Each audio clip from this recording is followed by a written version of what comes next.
This is the CBS Evening News with Dan Rather. Continuing coverage of Campaign 2000, the battle for the White House. From CBS News election headquarters in New York, here is Dan Rather. Good evening. The battle moved into a new phase today. Believing he is now president-elect and claiming to be, Texas Governor George Bush kicked his transition team into high gear. But Vice President Al Gore said, not so fast. He is challenging the election on the basis that there are thousands of votes that have never been counted, and he will address the nation this evening to explain why he is in the courts to contest the certification. Here's the latest. Gore's lawyers today officially contested the certification of Bush as the winner of Florida's decisive 25 electoral votes. Vice President Gore says the tally does not reflect full and fair results from at least 3 disputed counties that could, quote, change the outcome. Bush continues to insist he's it. He's won by 537 votes, fair and square, he says, and that it's time to get on to the transition, and some names are already being dropped. The Clinton administration says it won't provide transition office space and expenses until the legal battles are settled. Bush says he'll raise the money privately. CBS News correspondents are deployed to sort through the tangle for you. We begin with Chief Washington Correspondent Bob Schieffer on the Bush transition, headed up by Dick Cheney. Bob? Dan, Vice Presidential candidate Cheney was clearly trying to put more pressure on Gore to concede the election today. He called a news conference and said it is crucial that Governor Bush begin to assemble a new administration immediately. And since the Clinton administration won't release the $5.3 million in federal funds and this block of office space that's been leased to house transition teams, he said the Bush team will raise private money to pay transition costs so it can begin the job. Vice President Gore and Senator Lieberman are apparently still unwilling to accept the outcome. That is unfortunate in light of the penalty that may have to be paid at some future date if the next administration is not allowed to prepare to take the reins of government. Cheney also gave the first direct indication that Bush, if he does take office, is aiming for an administration that includes Democrats as well as Republicans. That the nation is, if anything, evenly divided, if you will. We're certainly cognizant of that, and I would expect that that the decisions the governor makes will certainly take those considerations into account. Be that as it may, the General Services Administration, which controls the federal money and transition office space, says it won't hand over the keys to anyone just yet. At this point, with both sides in court, the apparent winner appears unclear to us, and therefore we're not transferring anything yet. The current White House occupant seemed to endorse that, but stressed it wasn't his decision. I was personally not involved in it. I think they're trying to do what they think the law requires while this election challenge plays itself out. Won't be long now. Meanwhile, Senate Republican leader Trent Lott is already calling Bush the president-elect. He says he'll push the Senate to approve Bush's cabinet choices before Bush is sworn in January 20th. Dan. Bob Schieffer. And Bob, the Bush campaign is already floating names that may be part of a Bush cabinet. CBS's Bill Whitaker is in Austin, Texas, and has late details about that and more. Bill? Dan, the Bush campaign line today: Bush won Florida, he won the election, and he's moving on to assume the presidency. It's a message Bush and his campaign have been pounding home since his stunning speech last night, boldly claiming victory. Secretary Cheney and I are honored and humbled to have won the state of Florida, which gives us the needed electoral votes to win the election. We will therefore undertake the responsibility of preparing to serve as America's next president and vice president. Last week, Bush decided talk of transition seemed presumptuous. Today, Dick Cheney said getting on with transition isn't presumptuous, it's prudent. It is absolutely essential for us to get on with the business of a transition. Indeed, it would be irresponsible for us not to move as rapidly as possible to carry out these responsibilities. A source close to Bush tells CBS News the governor was so consumed with the fight in Florida, he only started to focus on his cabinet and White House staff over the weekend. He named Andrew Card, his father's Secretary of Transportation, Chief of Staff. Sources tell CBS News at the top of his cabinet wish list, Colin Powell for Secretary of State. For Secretary of Defense, the short list includes former Defense Undersecretary Paul Wolfowitz, former Reagan staffer Richard Armitage, and former Georgia Senator Sam Nunn, a Democrat. Attorney General, Governors Frank Keating of Oklahoma, Jim Gilmore of Virginia, and leading the list, Mark Rasko of Montana, recently one of Bush's most public defenders. And for National Security Advisor, his foreign policy advisor, Condoleezza Rice. Names are likely to be announced after the Supreme Court decision next week at the earliest. Dan? Bill Whitaker in Austin. While Bush's supporters are beginning to call him Mr. President-elect and Bush himself is building his cabinet team, Vice President Gore is preparing an address to the American people tonight. CBS News has been told the Vice President's main points include these.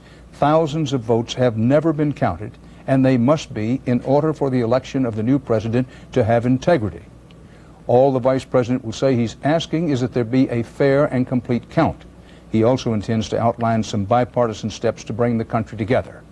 CBS's John Roberts has more about this. John? Dan, tonight Al Gore will take a step unprecedented in modern history. He will ask the American people to be patient while he seeks to overturn the results of a presidential election. We think this is a critical stage. We think this is a critical moment in the effort. This is not over with until the votes are counted. This is not over with until the courts have decided.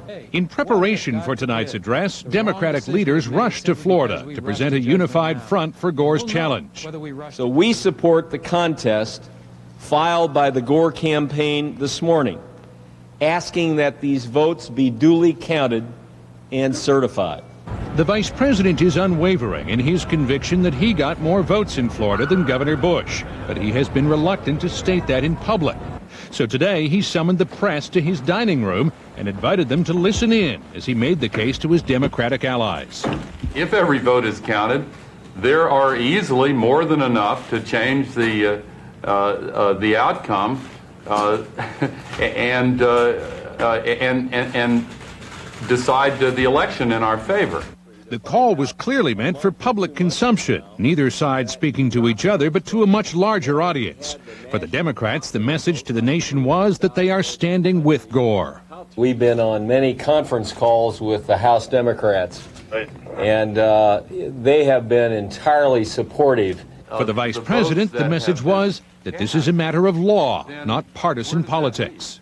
The integrity of our democracy depends upon the consent of the governed, freely expressed in an election where every vote is counted. The vice president has made it clear that he would like this all to be over by December 12th. But if it doesn't go well in the Florida courts, it could be over long before that. Dan? John Roberts at the White House. CBS News will bring you live coverage of the vice president's address to the nation, scheduled to begin tonight at 8:55 Eastern Time, 7:55 Central. Lawyers for the vice president today began his official challenge to the Florida vote certification. CBS News correspondent Byron Pitts is in Tallahassee tonight and leads you through the legal maze. Today, attorneys for the Gore campaign came to court to begin what will likely be their last lap of legal hurdles in the race to win the White House. In their 23-page brief, Gore's lawyers have contested the election results certified by Secretary of State Katherine Harris during a brief but emotion-packed signing ceremony in Tallahassee last night. The Gore campaign claims her certification included illegal votes and excludes votes improperly rejected. The number of such votes, they claim, is more than sufficient to place in doubt, indeed to change, the results of the election. We believe that if the votes are counted, that Vice President Gore will be declared the winner. With more than 6 million votes counted in 67 counties, the lawsuit focuses in on several thousand ballots in only 3 counties, Miami-Dade, Nassau, and Palm Beach. Gore's lawyers claim Bush's 537-vote lead would vanish if all votes in these places were counted properly. The manual recount in Palm Beach, rejected by the Secretary of State, would net Gore 215 votes. A partial recount in Miami-Dade would give Gore another 160 votes. In Nassau County, the Gore campaign claims 50 votes for the vice president were discounted illegally. Even more significant, they argue, approximately 4,000 contested ballots were never counted in Palm Beach. There, the Gore campaign estimates a net gain of 800 votes. and the 9,000 ballots never recounted in Miami-Dade. Here, a net gain of 600 votes. By the Democrats' math, Al Gore should have finished at least 1,288 votes ahead of George W. Bush. Meantime, Florida's Supreme Court was asked today to hear a separate case on Palm Beach County's controversial butterfly ballot, a request by individual voters for a countywide revote. And still looming, oral arguments before the U.S. Supreme Court on Friday in a case brought by the Bush campaign. Because there are so many claims that are being made one way or the other, which could affect the outcome, there are very high stakes in the next couple of days. As for the contest case here in Circuit Court, the judge could begin hearing testimony by Friday. Dan?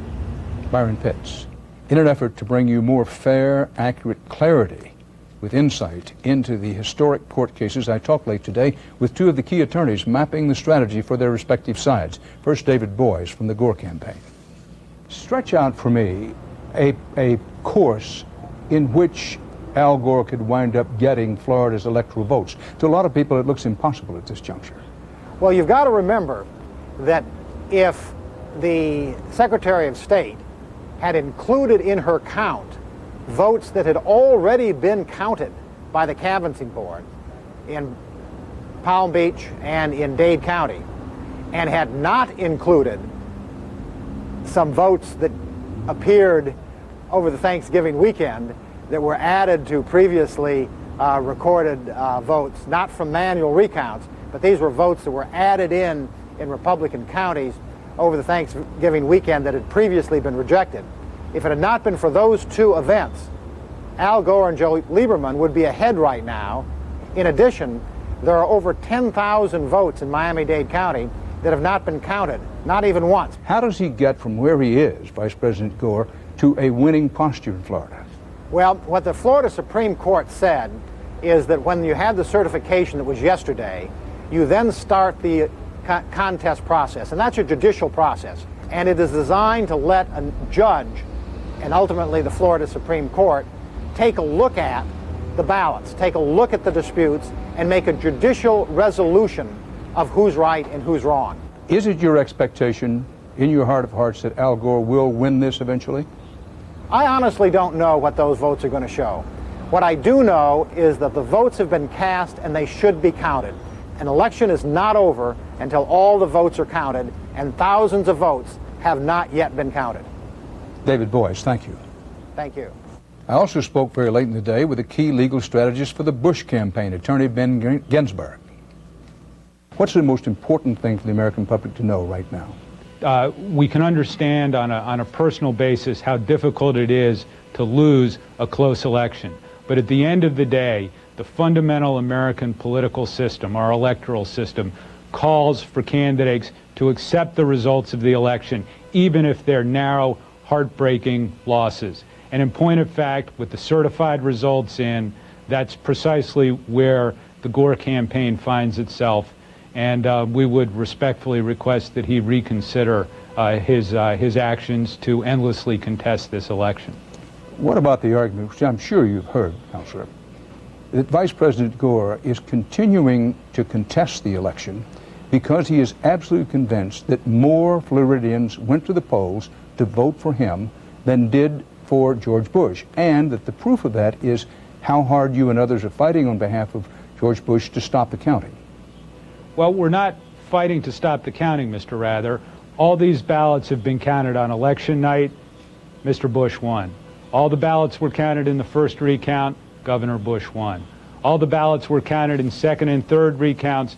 Mr. Bush still won. Now we have the certified results of the election. Governor Bush and Secretary Cheney were certified as the winners. These ballots have been counted 4 times, and it is time to bring finality to the process, although achingly close elections are, we know, painful to candidates, but nonetheless, they are a final result. Ben Ginsberg, thank you very much. Thank you, Mr. Rather. Next here on the CBS Evening News, a review for you of the long weekend of counting and shouting in South Florida. The CBS Evening News and tonight's Eye on America segment are sponsored by Pepcid AC. Today should be heartburn-free with Pepcid AC. I I know what he's thinking. How long is this gonna take? There he goes. Mini pizza? Well, as long as I'm here. Smoked sausage?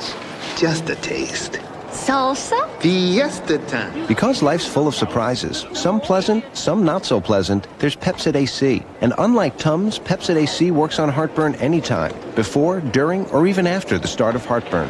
Many pizzas. Alpha. Today should be heartburn-free with Pepsid AC. This holiday, you can give them a computer or a one-of-a-kind Gateway Essential PC with everything they're built into it. Get a Gateway Essential PC with an Intel Celeron processor for just $849. Then turn it into a jukebox or video arcade. Call 1-800-GATEWAY and give your one-of-a-kind. A one-of-a-kind. In Gateway Country, people rule. When you have a cold, even small tasks are a big pain. So get Dayquil, the daytime non-drowsy, congested, stuffy head, sore throat, coughing, aching, fever, so you can get back your day medicine from the makers of NyQuil. Freezing chicken? Only new Ziploc double-guard freezer bags have an inner layer that clings to seal out air that causes freezer burn. Regular freezer bags don't. Put an end to freezer burn with a new Ziploc double-guard freezer bag. What should you do if you're having a heart attack? First, call an ambulance, then take Bayer aspirin. Now Bayer may help stop you from dying when taken during a heart attack. Talk to your doctor now.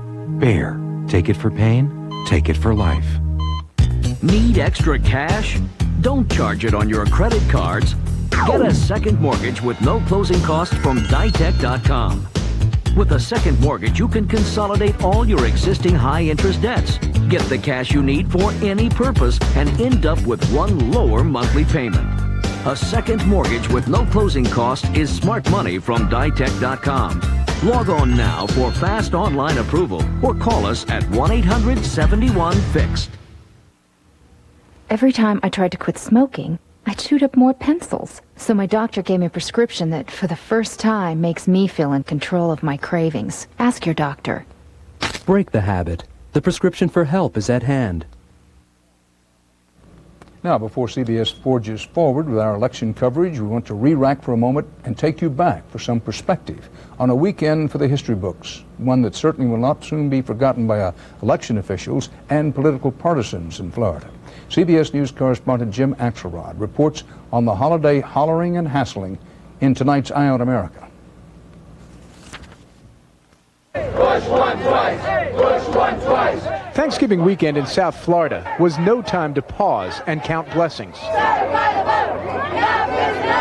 It was time to scream and count votes. Partisan passion put calm deliberation in a headlock and started to squeeze. Such heightened emotions on both sides. This, says Miami Herald editor Tom Fiedler, is what happens when it becomes all about winning. Both sides, if anything, have become increasingly desperate to try to get victory here, and with the desperation, I think, has come the anger and the emotions that we've seen. The screaming in Broward County was over the way the Democratic Majority Board of Canvassers read dimples and dents as 567 more votes for Al Gore. To Republicans, the standards of counters like Suzanne Gunsberger sounded like mind reading. If you see a ballot that's all Democrats or all Republicans, then you know that they probably meant to vote for the Democrat or Republican presidential candidate. Is that a safe assumption? If they've pushed on that person and the rest of the ballot is pretty straight, I think it sure is. In Palm Beach County, they played beat the clock and lost. After taking off Thanksgiving, they missed the deadline last night by 2 hours. Slightly tougher standards meant accepting fewer dimples. Palm Beach would have given Gore 215 more votes if they'd been certified. I mean, I think ultimately, whatever our final count is, it wasn't necessarily going to affect anything. And that might be the most important point of all, that with all the yelling and screaming about technique, tactics, and time, at the end of the day here in South Florida, Al Gore just may not have had the votes he needed. Take Dade County. Gore says nearly 11,000 ballots, uncounted in the face of protests, would have gone his way. Not necessarily, says Tom Fiedler. There's every reason to believe there would have been just as many undercounted ballots here, I think, for Governor Bush. Of course, it's hard to say for sure, which will remain the premise for protests by the Gore campaign in court and by both sides in the street. For Eye on America, I'm Jim Axelrod in West Palm Beach, Florida. On the CBS Market Watch, blue chip stocks got a boost from, among other things, new hopes that a resolution of the presidential election is not too far away. The Dow closed up 75 points. The NASDAQ went the other way, down 23. The government says overall retail sales fell in the third quarter of this year. But check it out, sales on the internet went up more than 15%. You can rationalize it all you want, but eventually you're gonna get caught. There's a tan minivan in the parking lot with its lights on. Whoever owns the tan minivan, your lights are on. Okay, you're busted. It's time to check out the redesigned Mitsubishi Montero Sport. It's only the family car when the family's in it.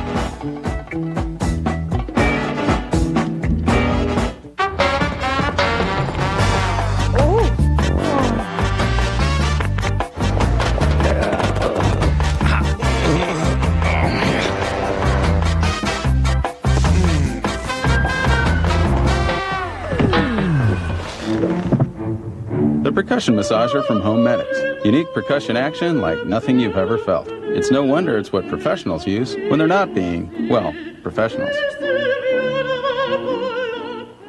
Constipation's bad enough, so why take a laxative with stimulants that could cause abdominal discomfort and cramps? Philips is different. It doesn't contain stimulants, so you should feel more comfortable. Philips Milk of Magnesia, the comfortable way. Undo the residue. Introducing new advanced cleaning from Crest. The best Crest ever at repelling stains, tartar buildup, and that filmy feeling so your teeth feel cleaner all day long. Advanced cleaning, new from Crest. Attention content enthusiasts, come to Contentville. We have content, nothing but content, whatever your passion. I really like Russian literature. Sometimes I like to bake. Whatever your interest. Well, I like to read. Research? I like research. We sell content you can download, content that comes to your door. This is different. Content in all its glorious forms. Content? As in something inside of a content? No! We sell speeches, screenplays, e-books. E-books are great. We ship magazines within 24 hours. We have expert advice from America's leading independent bookstores, experts with independent opinions. We sell legal documents, archives, millions of books, all at great prices. Oh, really? Join the multitudes. Come to Contentville, where content is king and readers rejoice. There was no let-up today in Middle East violence as Muslims began the annual observance of Ramadan. During the month, observant Muslims pray and fast from sunrise to sundown. But sundown today also saw an eruption of fighting at a Palestinian village near Jerusalem. At least 6 Palestinians died in clashes with Israeli troops. Yugoslavia's new government backed off today from a deadline for NATO action to ease tensions along Kosovo's northern border with Serbia, but the threat of a military confrontation remains. The Yugoslav army moved tanks to the border to back its demand that NATO forces curb ethnic Albanian militants who've killed 4 policemen in cross-border raids into southern Serbia. NATO has more than 42,000 troops in Kosovo, including 7,000 Americans. Haiti's former president, Jean-Bertrand Aristide, is expected to be returned to office after an election yesterday that was marred by low voter turnout and sporadic violence. Aristide's opponents refused to campaign openly for fear, they said, they'd be attacked. A Texas death penalty case is headed for the U.S. Supreme Court. It involves 44-year-old Johnny Penray, a convicted killer whose lawyers say he is mentally retarded with the mind of a 7-year-old. Earlier this month, the court blocked Penray's execution just hours before he was to receive a lethal injection. The Supreme Court also agreed today to decide a long-running dispute over so-called medical marijuana. The Justice Department wants to stop a California group from providing the drug to patients for pain relief. Up next here on the CBS Evening News, a look at what's ahead in the battle for the White House.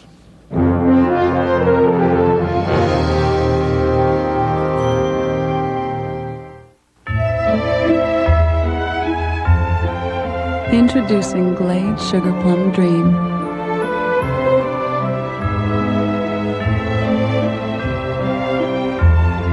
Introducing Glade Holiday Evergreen. Glade Holiday Candle Scents in 2 new joyful fragrances. Created by nature, captured by Glade. S.C. Johnson, a family company.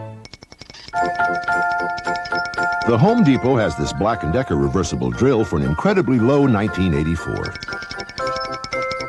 You'll also find this Black & Decker jigsaw for an unbelievable price of just $19.84. And this Black & Decker orbital sander, you guessed it, just $19.84. Great tools at a great price. You'll find all 3 at the Home Depot. But you might want to hurry. Anyone with a workshop is going to want one. I'm ready as anybody can be. I'm ready as anybody can be. Yeah. Are you ready to ask your doctor about Viagra? Get ready. All right. Ask your doctor if a free sample of Viagra is right for you. Well, I'm ready for you. I hope you're ready for me. Come on, United. Come on. Football, eh? Reminds me of my days with United. Incredible. We won the cup. Back in 35 it was. With a smarter search on your MSN homepage, you'll find everything you're looking for faster. Top of all that. Usually on the first try. I scored a hat-trick. So which one are you doing, Grandad? I was away when they took this and I was fighting in Africa. Mosquitoes, malaria. Oh, tough day. Yeah. What you eating? Beef noodle soup. Condensed soup? I used to eat that too, back when I played with dolls. You're an adult now. There's a better taste of soup. New Progresso beef and mushroom has big chunks of tender steak, portobello mushrooms, pasta, and hearty vegetables, all with just the right seasonings. See the difference? This is better. See? And how about that tie? It's time to go to the better taste of Progressive. Coming up tonight at 6, if George W. Bush is elected our next president, there could be quite a few Tennesseans in his cabinet. We'll tell you who's being considered tonight at 6. Looking now at what's just ahead in the battle for the White House, Vice President Al Gore speaks to the nation tonight about why he is challenging the official Florida vote certification. CBS News has been told that among the vice president's main points will be that thousands of votes have never been counted, and that all legal votes possible must be counted to ensure the integrity of the election and the new presidency. George Bush is picking up the pace for a White House transition, confidently floating names now for what he says will be his new administration. Bush will use private money for now to pay transition costs. And that's part of our world tonight. I'll be back with Vice President Gore's address to the nation at 8:55 Eastern Time, 7:55 Central. Till then, Dan Rather for the CBS Evening News. See you again soon. For news 24 hours a day, CBS.com on the internet and on our interactive partner, America Online, at keyword CBS News.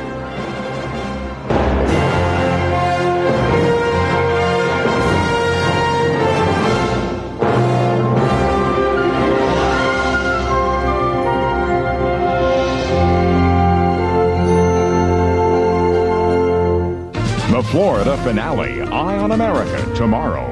Experience CBS News. Metro Police apprehend a suspected bank robber, only this bad guy is a woman, and it isn't her first brush with the law. It's been a sad day for residents in one town in Lewis County, Tennessee. They have lost one of the men who patrolled their streets, killed in the line of duty. And when it's all over, if George W. Bush is president, there are several Tennesseans who could get the call to come help him lead the nation. The news is right here, right now. From the News Channel 5 Network, this is News Channel 5 at 6. Your